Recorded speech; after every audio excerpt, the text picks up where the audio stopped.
Highness, it's almost time, the head maid called out to the person in question. Soraya could only sigh as she got ready for her upcoming coronation, which would occur in an hour.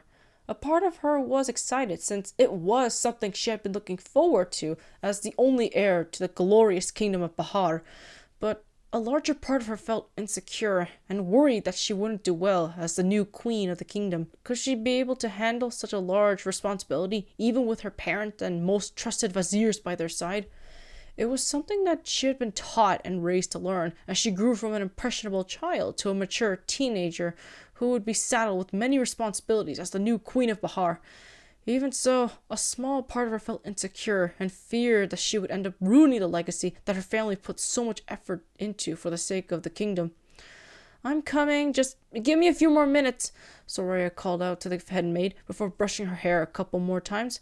Brushing her hair with either her usual hairbrush or even her hands was a sign that she was distressed or feeling uncomfortable about something, especially when it came to something as important as her coronation ceremony, which only a few caught on to. Her faithful canine companion, Marosh, sensed her distress and placed her long snout on her owner's lap in an attempt to comfort her, which usually worked. The princess and the Saluki had been friends ever since they were very young, with Marosh being a puppy when she first met Soraya as a child. Soraya looked down and saw the dog staring at her with concern in her eyes, while whimpering the entire time. She knew that Marosh was merely trying to console her and give her owner some form of encouragement for her upcoming ceremony. Feeling a sense of ease with Marosh by her side, she smiled and pat her head in gratitude before regaining some of her confidence. Thanks, Marosh, Soraya said with a grateful smile. If you think I can do well as the future ruler of Bahar, then surely nothing will go wrong, right? I mean, this is my chance to make my parents proud and uphold the family honor as the ruling leaders of Bahar. I can only pray that Omurazda can bless us all today and give me the courage to wear the crown and take on the mantle of queen. Besides, my parents did say that they would help me with my duties, and we have our viziers to help me as well. All right then, I think I'm ready. You ready too, Marosh? Marosh barked eagerly before following after the princess as she got up from her seat and took one more glance in the mirror before heading off. Normally, Soraya wouldn't wear such an extravagant dress or even makeup and jewelry on her person, but in this case she had to go all out for the coronation ceremony. It would make for a good first impression on her subjects after all. As she walked down the hallway of the palace, she saw how everything was decorated with flowers such as roses, tulips, and even jasmine, with many petals being sprawled on the floor. Not just that, the walls had many colorful shawls and veils being hung around certain parts of the palace in order to give the place a more formal and celebratory look. And of course, hanging on the royal flag was a symbol of the mighty Gryphon, her family's royal crest that symbolized the great and majestic beauty of their kingdom. Eventually, after walking throughout the long hallway, she found her parents, King Farid and Queen Anahita, standing around the throne room, waiting rather anxiously, only to line up when they finally saw her arrive. Soraya! Azizam! Our darling daughter has arrived! King Farid exclaimed as he went to hug his daughter, who eagerly returned it. So, are you ready for your impending coronation? Yes, I believe I am ready, Padar, Soraya responded with an eager nod. We are so proud of you, Soraya, Queen Anahita said, brimming with pride. You look so beautiful. We just know that you will be a great ruler and help lead the people. Thank you, Madar, Soraya thanked with a smile. I just hope the coronation goes well today. I'm sure it will, Soraya, Farid assured her before patting her shoulder and leading her to the throne. This throne serves as a testament to our family's legacy as the leading rulers of Bahar. It has stood here for generation after generation and served as the symbol of our glorious kingdom. Once you sit on this throne, you wield the power to rule all of Bahar, along with many responsibilities that come with it. Do you understand, my child? Yes, I do, Soraya nodded, feeling the nervousness start to rise again despite her attempts at calming herself. Sensing her worries and fears, her mother placed a gentle hand on her daughter's shoulders before giving her words of encouragement. I know this may be a large burden you have to carry on your shoulders, but fear not, Anahita assured her daughter. You won't be alone in this when it comes to the more political matters of the kingdom, as we will be right there by your side, along with our most loyal viziers. Not only that, Lord Omurazda will also keep his eye on you and protect you no matter what. Right, Soraya responded with a nod before turning to her father. Still, I must ask, what was the last coronation like for you? The moment she asked that question, both Farid and Anahita stiffened up and glanced at each other worriedly. She didn't know what brought up this response and grew worried, especially with Anahita looking rather morose for a brief moment. Padar? Madar? Soraya asked with concern, causing her parents to go back to smiling as if nothing happened. Sorry, Soraya, Farid replied with a rather forced smile. I assume you were talking about my coronation, right? Yes, I was, Soraya confirmed. What did you think I meant? Oh, nothing, Anahita claimed.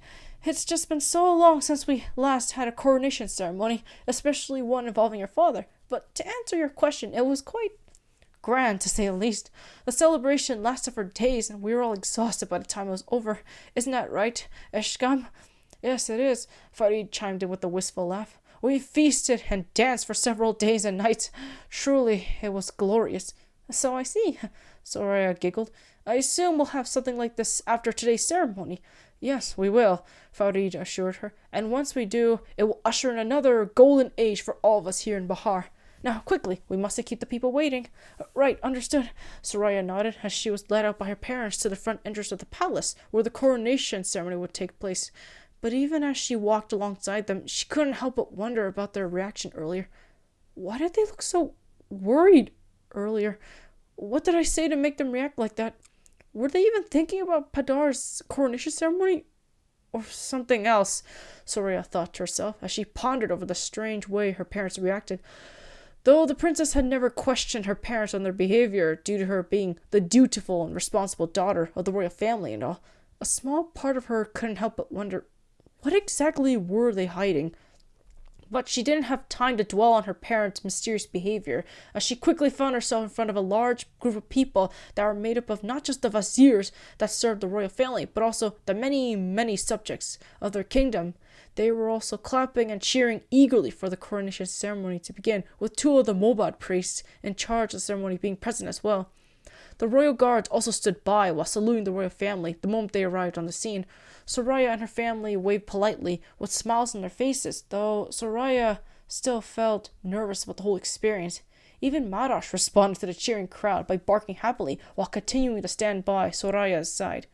Presenting future Queen Soraya of Bahar, along with her family, King Farid and Queen Anahita, the Mobad declared while gesturing to the royal family, causing everyone to cheer even louder. And now we shall begin with the ceremony. Your Highness, if you would please stand here. Yes, Soraya responded as she walked towards the Mobad while clasping onto both of her hands nervously. The reason for this was because the first Mobad had a special robe for her to wear, which was made of sheepskin, while the second Mobad held a beautiful golden crown that only the rulers of Bahar could wear in his hands. While most of the previous rulers were all male, as far as Soraya knew, she was a unique case of becoming one of the few female rulers to inherit the crown. It was a heavy responsibility, but one she would wear with dignity and pride, hence why she willingly approached the Mobad, who was about to clothe her in the ceremonial sheepskin while waiting for the second Mobad to crown her. By the will of Omurazda, the first Mobad declared in a formal tone. This was it. She was finally moments away from officially becoming the ruler of Bahar, with everyone in the audience looking on expectantly.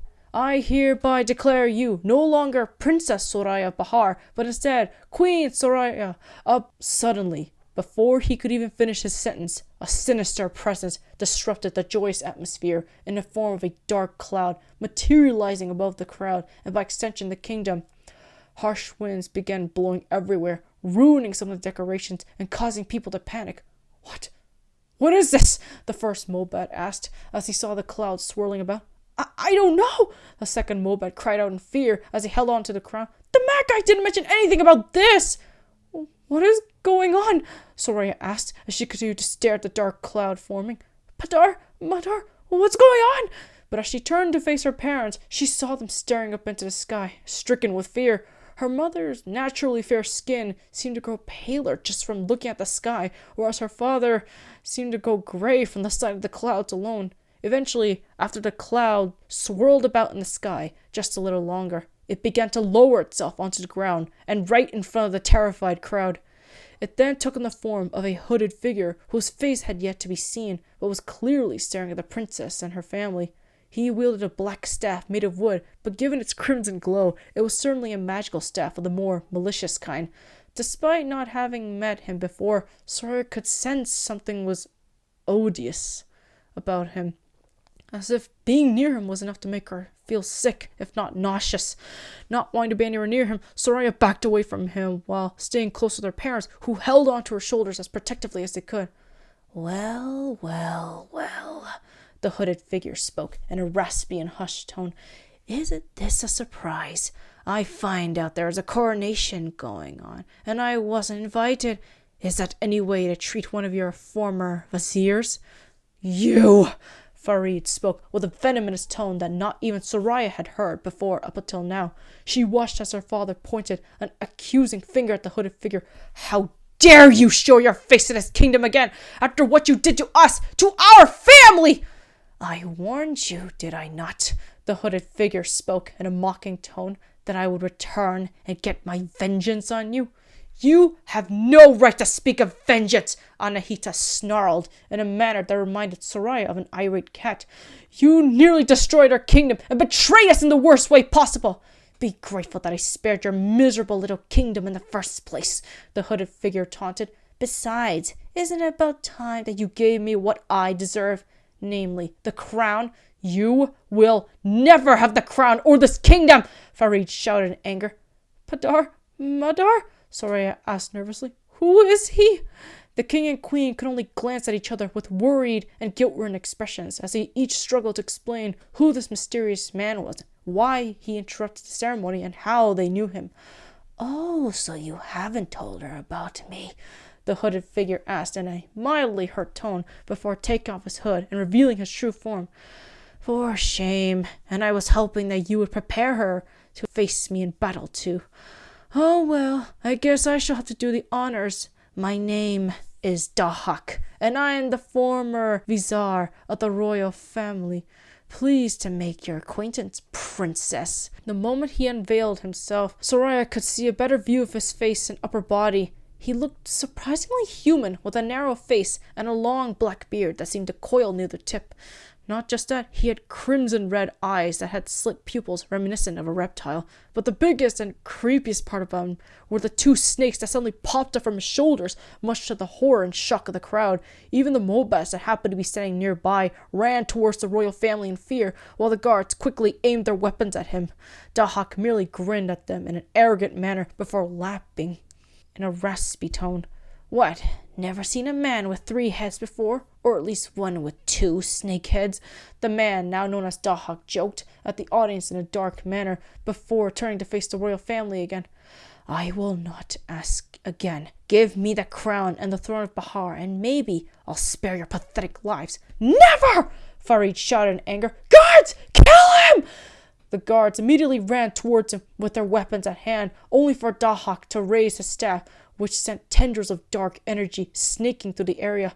Before anyone could react, his magic engulfed the guards, freezing them in their tracks and slowly turning them into stone. Gasps of horror echoed throughout the crowd as Soraya and her family watched in disbelief, unable to comprehend the unfolding nightmare. Like my new trick? Dahak asked in a taunting tone, which both chilled them to their bones and enraged them at the same time. I learned it after traveling across Avesta for years, and now I shall put an end to your reign, while making sure your daughter's reign ends before it even begins. Bahar, and by extension Avesta, will now bow to its rightful ruler, me!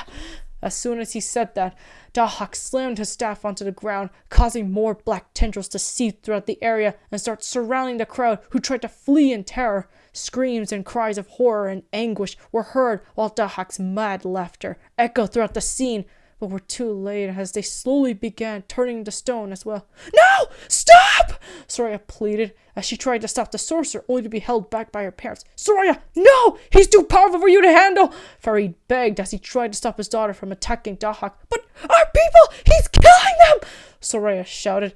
Marash, who had been present the entire time, seemed to agree with her as she immediately ran towards the mad sorcerer and bit his leg, causing him to yelp in pain and glare down at her. Stupid mutt, get lost! He shouted as he kicked the dog away from him. Marash! Soraya shouted before glaring at Dahak and summoning all of her strength and breaking free of her parents' grasp in a rage. She immediately grabbed one of the spears that was dropped by the guards earlier before racing towards the sorcerer. Soraya! Anahita cried out as she tried to stop her daughter. Soraya, no! Farid shouted in horror as he ran to his daughter as well. Unfortunately, before Soraya could strike the sorcerer, he simply gave her a cocky grin before effortlessly using his staff to summon more dark tendrils that immediately caught Soraya in their grasp and wrapped around her body, making her drop the spear and suffocate in the process. She struggled to break free from his grasp, but couldn't, as his magic continued to strangle her in a sadistic manner while levitating her in the air. Let her go this instant! Farid shouted while pulling out a dagger that he kept on his person for defense. Please, let her go! Don't take her away as well! Anahita begged with tears of both fear and heartbreak. Don't worry, Dahak said in a cruel tone. I won't kill her just yet. You two still have yet to pay for denying my request all those years ago. Time to finish the job. Wait, no! Soraya shouted in horror as she was forced to watch the mad sorcerer laugh while he used the staff to turn her parents into stone. Her parents could only try to resist its effects, but it didn't work as they slowly lost consciousness with their expressions frozen in fear and Soraya, Farid uttered as he turned into a statue against his will. We're so sorry. Anahita apologized before the curse petrified her as well, with only a single tear streaming down her now stony face. No! Padar! Madar! Soraya cried out, with tears in her eyes. How could things have gone so wrong? It was supposed to be a great day for all of us. Why did this have to happen? Dahak laughed cruelly before turning to face the still captive princess. Now, how to deal with you, my dear? Soraya's heart pounded in her chest, but it wasn't from fear. Rather, it was from all the rage she felt towards the cruel sorcerer as she continued to act defiant against him. You monster! You'll never get away with this, Dahak! Release my people, family at once! She cried out in anger. Why should I? Dahak asked mockingly. You have no power over me. You're not even the ruler of this kingdom, nor will you ever be. Once I'm done with you, you'll be nothing more than a forgotten memory in the history of Avesta. As he said this, he raised his staff and pointed it at her with its demonic energy, glowing an intimidating crimson color. Any bravery that the princess mustered up against him immediately crumbled as the fear she felt inside her heart grew again in the face of her impending demise. That is, until... Dahak! What? Dahak shouted as he suddenly saw a pair of sharp claws coming right towards him and about to slash his face along with the two snake heads. The snakes hissed in both fear and hostility as they, along with their owner, dodged the attack, causing the magic to immediately let go of Soraya and drop her onto the ground. The moment she lifted her head up and looked around to see who had saved her, she widened her eyes at the sight of a Gryphon of all things. A real-life Gryphon, in fact. Wait, what? What's a Gryphon doing here? Soraya thought to herself with bewilderment. She had only ever seen the images and heard stories about griffins with their majestic wings, sharpened claws, and the rarity of seeing one in the wild, let alone a man-made kingdom. But she had never expected to see one now, and in the flesh too. Get away from her, you bastard! The griffin snarled as he continued to attack Dahak by either clawing or biting at him despite missing several times. He can talk! Soraya mentally commented on with shock as she was never told about a griffin being able to talk of all things. You mangy bird! Dahak snarled as he used his staff to defend himself while attempting to attack using his magic. You have some nerve showing your face after failing to defeat me last time. I had a feeling you would show your ugly face here again the moment I caught on to your accursed scent, the griffin retorted. Go back to the mounds where you belong, you filthy animal! Dahak cried out as he shot a blast of dark magic at the angry griffin. Though the griffin missed, he knew that fighting Dahak like this was a losing battle, hence why he decided to focus on retreating for now, but not for approaching the princess. Come with me if you want to live, the griffin pleaded, causing Soraya to get confused and worried. What? You want me to just leave my family and friends here? Soraya asked with worrying guilt. I can't do that! Trust me, I want to save them as much as you do, but we have to leave right now. I'm sorry. The griffin apologized before grabbing Soraya, using his beak, and quickly placing her on his back before flying away. Whoa, hold on a second! Soraya cried out as she held on to the talking beast while he quickly flew away from the kingdom. They could only dodge as the sorcerer continued to shoot dark energy at them, but did not give chase. Go ahead, fly, you cowards, Dahak taunted. But know this, Bahar is merely a step in my goals to conquer all of Avesta. You can run, but you can't hide forever. I will destroy you and make this whole world mine. The last thing the princess and the Gryphon heard was the maniacal sorcerer's cackling as they flew further away from Bahar. Soraya could only weep silent tears as it finally hit her that she couldn't go back home even if she wanted to. It was bad enough that she was forced to leave for her own survival, but what made it worse was that she couldn't bring her family or anyone from the palace with her to safety. Not even Marosh was able to accompany her as she got knocked out by the evil sorcerer. Soraya could only hope that her dog didn't get killed by him while she was gone. Sensing the princess's sadness and grief, the Gryphon could only sigh in sympathy as he attempted to console her. I'm sorry. I really am, the Gryphon apologized. I would have saved your parents if I got there sooner. Really, I would have, but Dahak's magic is too strong for both of us, hence why we have to leave them behind. Rest assured, we will save them. I swear on it. Okay, Soraya responded in a weak tone. Where are we going exactly? Somewhere safe, that's what, the Gryphon replied as he continued to flap his wings even faster. As the clouds rolled past them, Soraya could faintly see what appeared to be mountains along with trees sprouting from a distance. She also saw a building of some kind, only it was no ordinary building, but rather it was a temple.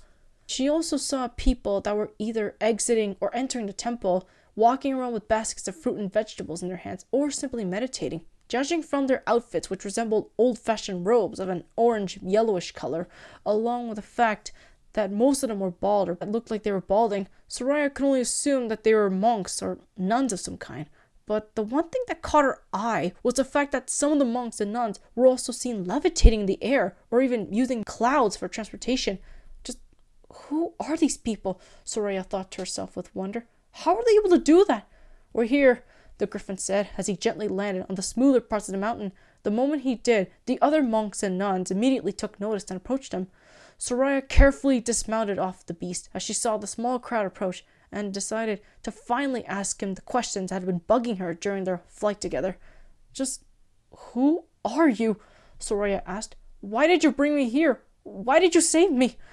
The mysterious talking Gryphon looked hesitant to answer for a moment and maybe a bit hurt for some reason. Even so, he knew that she deserved an answer and decided to give her one which would change her life forever.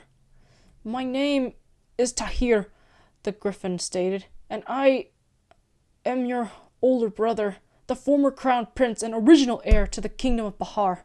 A deafening silence occurred between Soraya and the Gryphon, now claiming to be her brother. It was so silent that a pin could probably be heard dropping onto the ground if possible. After a solid minute of silence, Soraya could only utter one single word. What?